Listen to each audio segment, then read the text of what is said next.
shoulder internal rotation pales only for connective tissue architecture. So internal rotation is this. We're going to get to the end of your internal rotation, grab your hand here, and we're going to isometrically load pushing up. So watch to the end of this video because I'm actually going to show you another option in how to do sort of two arms at once with a kettlebell in each hand. But basically what we're going to do is, if you've got hypermobility, hold on for about 30 seconds. We'll have a chat about that in a second. If you do not have hypermobility and we're just trying to build up that connective tissue architecture, then this is what I want you to do. Literally make sure this scapula stays down, so the shoulder's down. We rotate our arm down. You're going to get to as much internal rotation as you can. I actually just put the band over my hand here, and I let that come all the way down to my full range of motion, and then just come out about an inch. And I literally hold it here, and you are holding this for 2 minutes to actual failure. Now the difference, if you're hypermobile, rather than going all the way to the end of your range, what you're going to do is you're going to go to the end of your active range and then down about 10 or 15 degrees. And this is where you're going to do it. So rather than going all the way to the passive range, it's 10 or 15 degrees past your active range. So once again, I'll show you actually without the band. What you can literally do just with your hand, rotate down. This is your active range, push down 10 or 15 degrees, hold here. And then for your isometric contraction, you're trying to lift back up, but your hand's holding you there.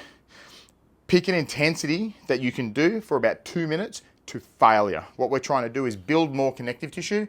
To do that, we want to do this isometrically for about 2 minutes, and it's got to be to failure. So failure means, as I push up, let's say I can feel, say, 5 pounds of force. I actually imagine a little kitchen scale number, whatever, pushing up. As soon as that sort of intensity or that sort of force or pressure drops, it doesn't mean I'm not working at all, but you'll feel the tissue fatigue.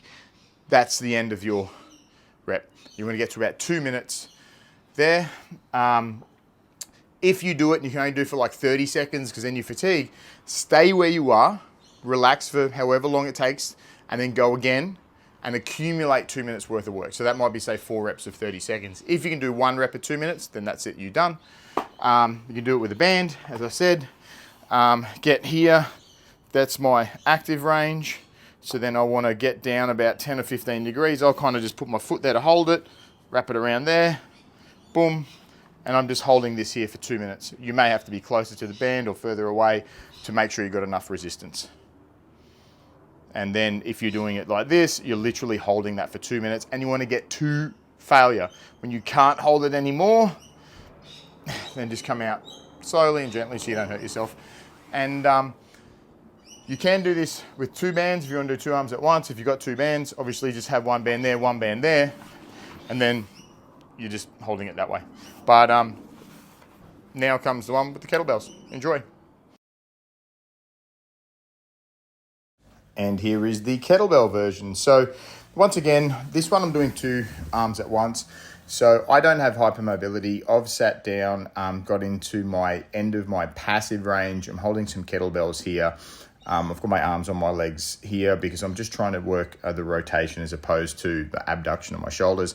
And I'm just going to hold this for about 2 minutes. Now, what I do with this one is I get to about 2 minutes and I found that it wasn't actually enough for me. I'll probably need more weight next time, definitely need more weight next time. But I'm gonna fast forward a little bit and then go towards the end for you and show you that I actually start moving through some different ranges of my shoulder.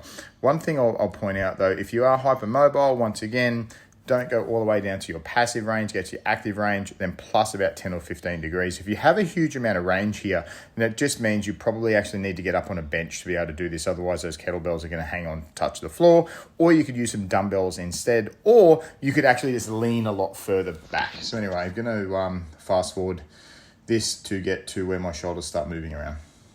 Okay, so I've just cut out about a minute or so of that exercise. As you can see here, I've just taken my legs out of play and out of the way, just playing around with that. I'm trying to hold still that end of my internal rotation as I move through different ranges of motion on my shoulder. So I'm just hitting the same connective tissue just in different ways. So definitely add this one in if you are doing the kettlebells. You want to get to about 2 minutes. So if you could do sort of 60 seconds or say 90 seconds and then an extra 30 seconds like this at the end, that would be probably pretty good. But have a play around with this and enjoy your new shoulders.